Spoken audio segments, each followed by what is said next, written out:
It would appear YouTube seems to be censoring my ability to approve comments on my own channel. Therefore, as this is a wealth of info and I consider Monique to be very credible. Monique 10J wrote with regards to towies towing your car when you're there. I concur. Simply put, Google, fair go, the law is a cow. Refers to distress damage Feasant. Source, fair go. Related fair go, Jamieson v. Murray ruling reporter, Gordon Harcourt. You've been at the movies or out to dinner. You come back to your car and, oh no, you're being hooked up by a towie. You tell him he can't tow you, now you're back, but he ignores you. You are right, he is wrong, and here's why. Towing and a medieval cow paddock. It all goes back to a medieval cow paddock. Firstly, it goes back to an incident in Wellington, 26 years ago. One day in 1983, Mr. Murray parked in an inviting empty lot on the terrace. He wandered off, and when he returned he found his car being hooked up by a towie. Stop, he cried, but the towie wouldn't. So Mr. Murray hopped in his car, and put on the brakes. So the towie bled the brake fluid, and towed Mr. Murray's car, with Mr. Murray in it. So Mr. Murray sued the towing firm, Jamieson's Tow and Salvage, for vehicle conversion and trespass. And he won. Distress damage Feasant. That court ruling is now the main legal precedent across the Commonwealth, for cases about towing. It established that towing, and clamping, is legally justified by a medieval common law concept known as distress damage Feasant. Basically, that means that if a cow wandered into a field and chomped some crops, the owner of those chomped crops had the right to rein, or hold, the cow, till he got some money for the chomped crops. So if you get towed or clamped, the law sees you as a wayward cow, and the parking space you were taking up as some chomped or trampled crops. Of course, you haven't chomped or damaged anything, but the law sees the cost of removing you as being the damage done. When you can't be towed, and why, but there is a situation where the towie cannot tow you, if you're in it like Mr. Murray, or even near it. That same 1983 ruling established that if you are in or near the car, there is a risk of a breach of the peace. Distress damage Feasant is legally trumped by that risk, so the towie no longer has a legal right to drag you away. What about release fees? We've asked around, and it's pretty common for towies to demand a release fee before they'll unhook your car. It might be a discount from the full rate you'd pay if you went to the yard to get your car. Lawyer, and former MP, briefly, Murray Smith fought and won that 1983 case. He says not only can you not be towed, but the towie legally can't charge that fee. Once you turn up, your car is yours. However, if it's late at night, raining and cold, and the towie is a big ugly bloke in a hurry, well, maybe the smart thing is to pay the money and sort it out later. Take it to the disputes tribunal, print out the file we've attached, and good luck. But let's look at a particular aspect of the rules and the law. It's a dark and stormy night in the city, you've been at the movies or out to dinner, you come back to your car, and oh no, a towie's hooking it up. And you go, oi, you can't do that, I'm here, you can't tow me away. But he says, tough luck, mate, you weren't here, I'm towing you now. He's wrong, you're right, here's why. It was the terrace in central Wellington 26 years ago. Mr. Murray parked on an inviting empty plot. Bad mistake, Mr. Murray. He came back to find a towie hitching him up. Mr. Murray protested.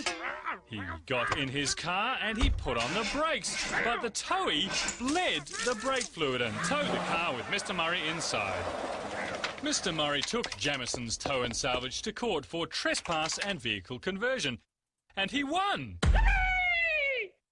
Good on you, Mr. Murray. So what is the law here? Well, there is none at all, actually. Well, no legislation. There is a medieval common law concept called distress damage Feasant. Basically, if a cow wanders into a field, chomps some crops, the wronged farmer has the right to hold on to that cow until the damage to his or her crops is made good. So, if you are clamped or towed, the law regards you as a wayward cow.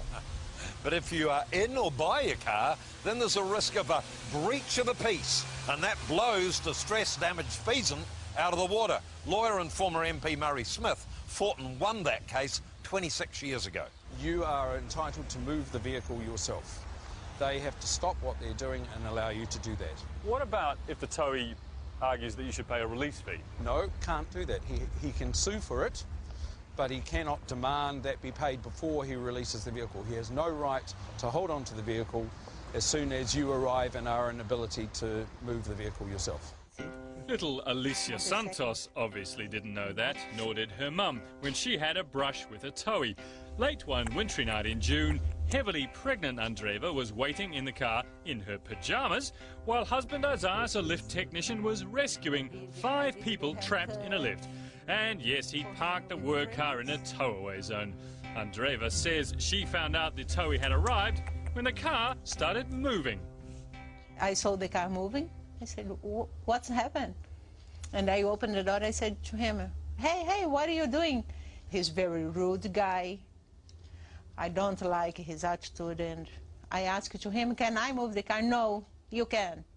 Give him the money, and I'm going to leave the car here for you. Was my wife pregnant inside the car? It's not about the money, but about the situation that she was that time. Ace Towing say there was nobody in the car when they arrived. They're adamant. What do you say to that? 1.5 me inside the car with a big thumb. No. Now, Auckland company Ace Towing say that incident never happened that way, and there was no one in the vehicle at the time. They say it's morally and legally wrong to hook up a car with someone in it. Now, Andreva certainly agrees with that. If you don't read the signs, then you shouldn't really have any excuse if you get towed. But what if you can't see the signs? Take a look at this, because we reckon that Gordon's found the most obscure parking sign in the whole country. So here we are, inner city Auckland. Oh, here we go. There's an enticing bit of empty land here. I might just have a look in. Can't see any signs. Oh, hang on, there's one up on that wall, but I don't necessarily know what that refers to. So I'll just take this turn here to the left. Here we go. Looks like I'm in luck here. I think this is a bit of free land, and I'm going to park up. Very nice. Very handy, actually. Oi, you. Me? You can't park there. This is the towaway area. What? Can't you see the signs? Where? Oh, come on, they're obvious. Yeah, up here. That's right, hidden behind the tree. They're only about 5 or 6 metres up this bank. I mean, it's completely obvious, especially at night. What are you bleating about? Now, there are 2 signs on that bit of land, one when you drive in and that ridiculous one up the wall. But there's actually no legal obligation on owners or towies or clampers to put up any signs at all, even silly, nearly invisible ones. However, to his great credit, the boss of the towing firm responsible fronted up. Yes, I think fair point, hard to see a sign up there, but it really doesn't start over here. The issue, I think, is at the point of entry. I kind of believe, though, that no matter how many signs we put up, that 10 or 20% of people are going to do this still. Would you say that this is a predatory operation? You've got your sign hidden up on the wall here so that you can rake in as many towing fees as humanly possible every night? Well, no. I feel for the 80% of the people that continually can't find a car park because of what I call car park abusers. That particular site isn't a car park at all. It's a motorway maintenance access route, so there is just no parking at any time. Now, on Monday, First Recovery got a road marking company in to paint a sign on the driveway into the site. And Simon says, if in doubt, don't park. There's no such thing as a free park in the big city.